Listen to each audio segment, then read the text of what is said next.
Bom dia. Hoje eu vou explicar se vale a pena você se candidatar a um concurso público. Qualquer concurso público oferece a você um salário digno, oferece a você o direito de não ser demitido e de se aposentar com uma gorda aposentadoria. Portanto, é uma ótima opção, tá? Bem melhor do que as opções de empregos comuns. Então, sim, você pode e deve se preparar para prestar um concurso público e ser efetivado em um cargo público. Isso é muito bom para você. Veja bem que eu não estou discutindo as dificuldades que você terá para passar nesse concurso. Você terá que se esforçar, terá que estudar bastante, mas se conseguir ser aprovado, é uma excelente opção você ter um emprego público. É melhor do que ter um emprego privado. Ainda considero isso um tipo de escravidão, mas é uma escravidão melhor porque te dá garantias, né, que você não obtém no emprego privado. Por que eu ainda acho que isso seja uma espécie de escravidão?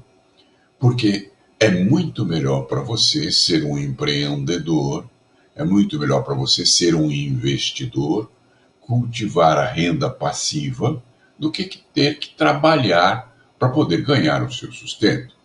Só que você tem que levar em conta que ao se tornar um empreendedor ou um investidor, você corre grandes riscos, porque esse tipo de coisa traz esses riscos e esses obstáculos que têm que ser transpostos por você antes que você consiga a renda passiva.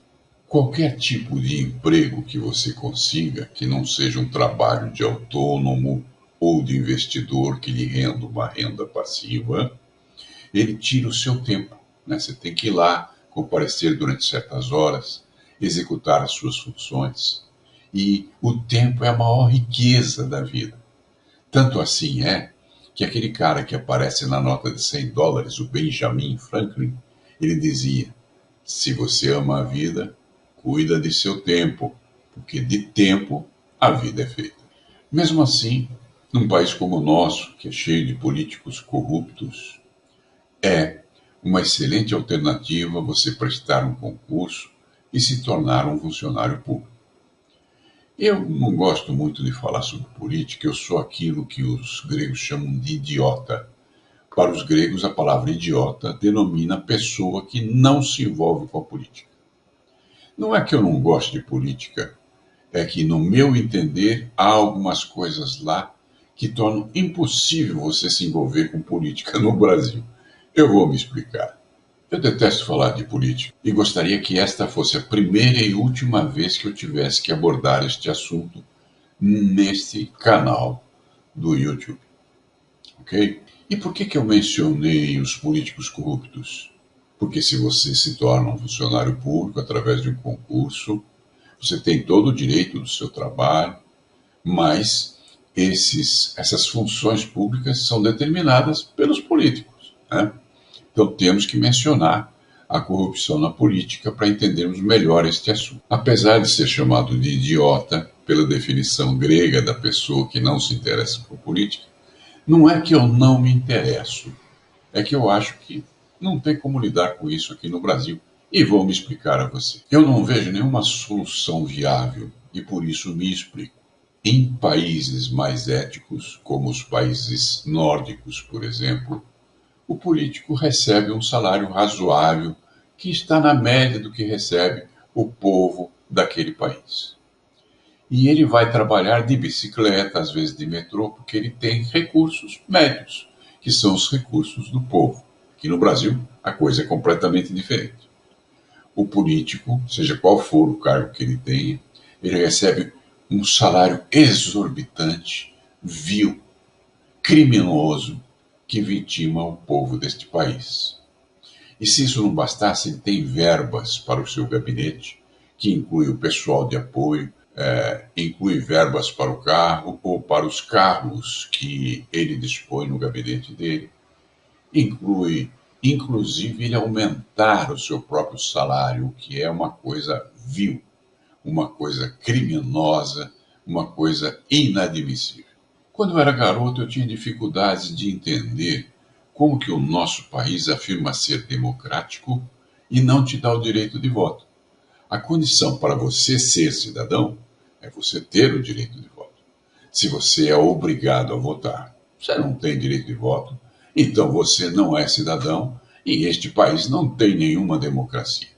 Eu explico melhor. Considerando que ser cidadão é ter o direito de voto, se aqui não tem direito de voto, não temos democracia. Quando eu morava no Rio, que é uma cidade cercada de montanhas onde existem favelas, eu pensava, pô, se não fosse obrigatório o voto, esse pessoal lá da favela que mal tem o que comer, não tem condições de um trabalho decente, não ganha o suficiente para a manutenção de sua família e nem para seus estudos, portanto não tem um critério superior para escolher o seu voto, para votar dignamente.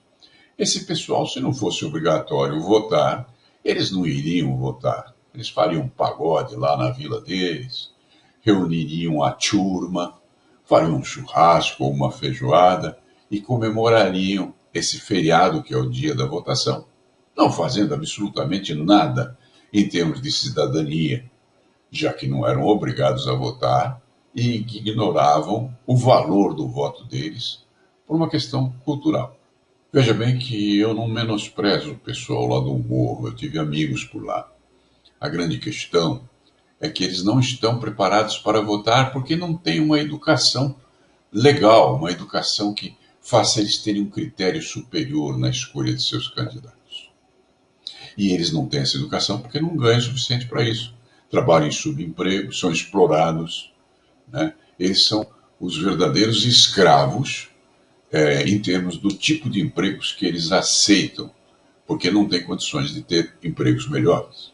Então eu pensava que se aqui no Brasil fôssemos cidadãos, ou seja, se tivéssemos o direito de votar em vez da obrigação, esse pessoal não votaria. E então pessoas mais esclarecidas, mais estudadas, votariam de uma forma melhor e elegeriam políticos mais decentes. Eu estava enganado. Com o passar dos anos, eu percebi dois erros crassos em termos da democracia e que iriam vitimar o Brasil e que me comprovavam que essa minha teoria de que se houvesse o direito de voto seria suficiente para que elegêssemos pessoas decentes. Isso não é verdade. Dois fatos comprovaram isso para mim. O primeiro foi a saída da Inglaterra da União Europeia. A saída da Inglaterra da União Europeia vitimou o país, trouxe grandes problemas para a nação e para o povo da Inglaterra. Só que as pessoas esclarecidas lá da Inglaterra sabiam que isso seria ruim para o país e para o povo e pensaram, eu não preciso ir votar porque todo mundo sabe disso, ninguém vai votar a favor de sairmos da União Europeia. E eles se enganaram, né?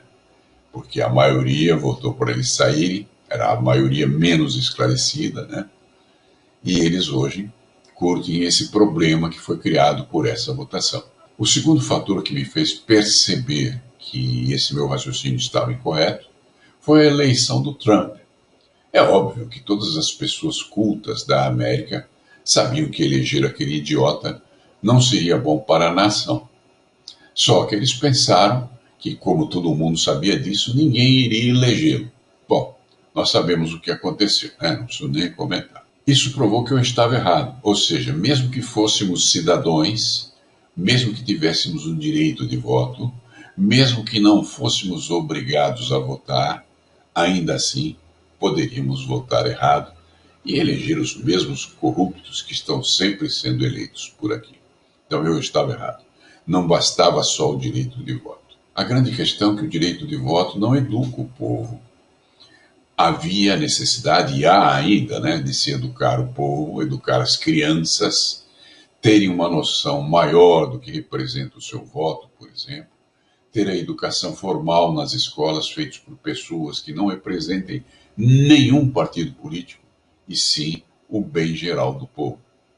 Se isso fosse feito, saberíamos votar, mas isso não é feito. E nem sei se um dia será. E pense na democracia, embora seja a melhor opção que temos neste momento, ainda assim é um fracasso. Por que eu afirmo isso? Porque quem criou a democracia, o conceito da democracia, foi a Grécia. Se esse conceito fosse suficiente, a Grécia seria o país líder do mundo, já que criou o conceito. Não pertenceria essa liderança para os Estados Unidos e nem para o próximo ditador mundial, a China. Mas qual é o erro básico da democracia? O erro básico da democracia é que o direito de voto é dado a todos os cidadãos. E aí eu convido você a refletir. Pense nas escolas que você frequentou. Como eram seus colegas? Eu diria que haviam 2 ou 3 gênios na sua classe. Depois haveriam os medianos, que o José Engenheiros teria chamado de medíocres. E por fim haveria aquela gentalha que só está lá para badernar, só vai para a escola porque é obrigatório, não está nem aí com a escola. Então, veja bem, você tem 3 contra todos os demais. Se houver uma votação, será que esses 3 teriam chance de eleger alguém? Nenhuma chance. Porque a grande massa é que elegeria e não esses 3. Percebe o problema da democracia? Isso pode ser corrigido? Pode. O próprio Chico Anísio, numa entrevista que eu assisti com ele lá no Jô Soares, mencionou uma possibilidade. Ele disse que deveríamos ter um colegiado de pessoas que pudessem votar. E as pessoas que pudessem votar teriam que ter esse direito por meritocracia. O que é meritocracia? É você ter algum mérito, que te dá o direito de fazer alguma coisa. Só que essa meritocracia teria que ser muito bem vigiada, para que não fosse determinada pelo poder econômico, por quem tem mais dinheiro, por quem pode doar mais dinheiro para instituições públicas. E sim por pessoas que façam trabalho voluntário ou qualquer tipo de atividade que abençoe o povo, que ajude o povo, que apoie o povo. E isso é muito difícil de ser verificado.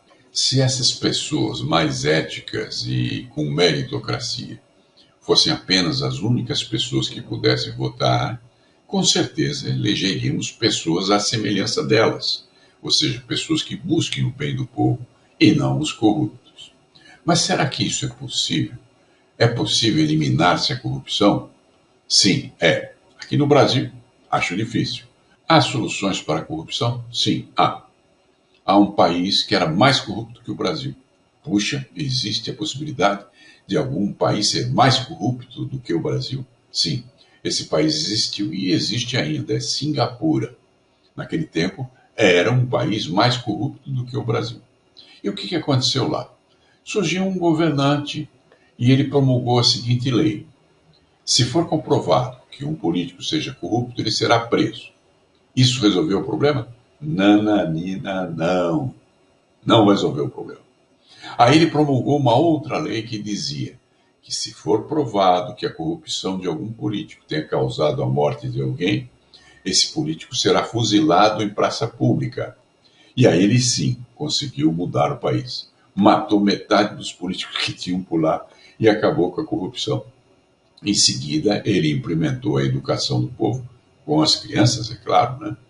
E a educação se tornou prioridade lá no governo dele, e esse país passou a se destacar em toda a Ásia. Ele é o país mais evoluído da Ásia e é chamado de Pérola da Ásia. Pesquise que você vai descobrir essas verdades que eu te contei.